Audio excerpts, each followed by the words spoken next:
रहना चाहिए और हमारी युवा पीढ़ी के सामने उनको लाना चाहिए कि किस तरीके से जवान हमारे सैनिक शहीद होते हैं और उनकी शहादत होने के बाद में हम लोगों को याद रखना चाहिए, उनके परिवार को भी याद रखना चाहिए। हम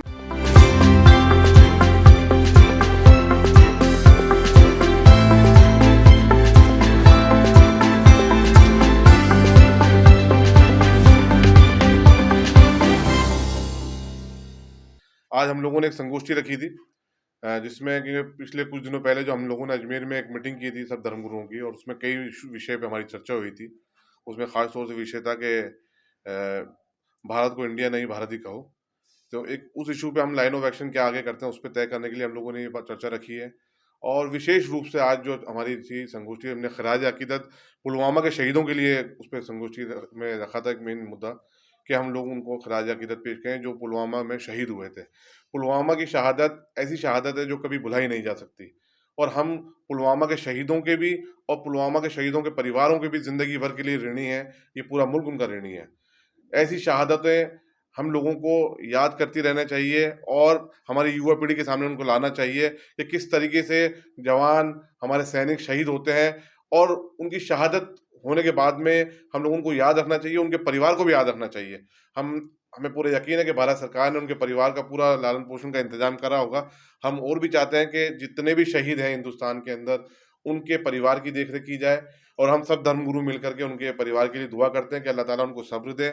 ये ऐसी शहादत है उसके हम जिंदगी भर ऋणी रहेंगे। ऐसे शहीद होते हैं तभी तो हम लोग सुरक्षित रहते हैं।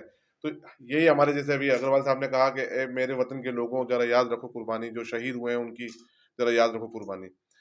एक इस इशू पे हमारी चर्चा हुई। उसके अलावा जो प्राकृतिक आपदा, हम रिसेंटली कोविड के दौर से गुजरे हैं, कितना पूरी दुनिया उससे इफेक्टेड हुई थी, और उसके बाद में अभी रिसेंटली जो टर्की में और सीरिया के अंदर भूकंप आया है, उसमें हजारों लोगों की जानें गई है। उनके लिए भी हम लोगों ने श्रद्धांजलि रखी थी, उनके लिए भी हम दुआ की है हम लोगों ने कि अल्लाह ताला उनको मगफिरत फरमाए और उनके जो बचे हुए परिवार के लोग उनको सब्र जमील अता फरमाए, और जो लोग मलबे में दबे हुए हैं अल्लाह ताला उनको खैर आफियत से वापस बाहर निकाले। तो ऐसी प्राकृतिक आपदाएं आती है तो उसमें हम समझते हैं सबको मिलजुल करके, तमाम धर्म के लोगों को, क्योंकि मानवता ही एक सबसे बड़ा धर्म है, हम सब उनको मिलिए मिल करके उनके लिए दुआ कर रहे हैं। इसके अलावा भी निवास स्थान पर आज एक मीटिंग रखी जिसमें पुलवामा में शहीद हुए और जो 14 फरवरी को मारे गए राष्ट्र के प्रति समर्पित सैनिक जो मारे गए थे आतंकवादियों के द्वारा, उनको श्रद्धांजलि दी गई। और सर्वधर्म मैत्री संघ की सभी धर्मों के धर्माचार्यों को दीवान साहब ने बुलाया और इस पर एक संगोष्ठी की गई। इसमें केवल यही कहा गया कि मानवता सबसे जरूरी है और इससे संप्रभुता देश की जब ही बनी रह सकती है जब ही सभी धर्मों में एकता, शांति, सौहार्द बना रहेगा। इसी को उद्देश्य रखते हुए ये मीटिंग रखी गई है सभी। और तुर्की और सीरिया में जो भूकंप से जनहानि हुई है उन लोगों के प्रति भी संवेदना व्यक्त की गई। नरसिंह मंदिर, होलीदड़ा, अजमेर, राजस्थान।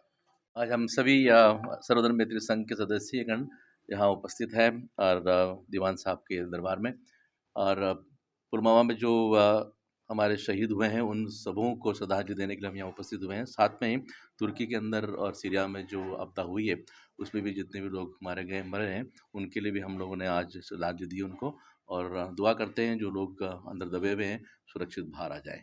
धन्यवाद।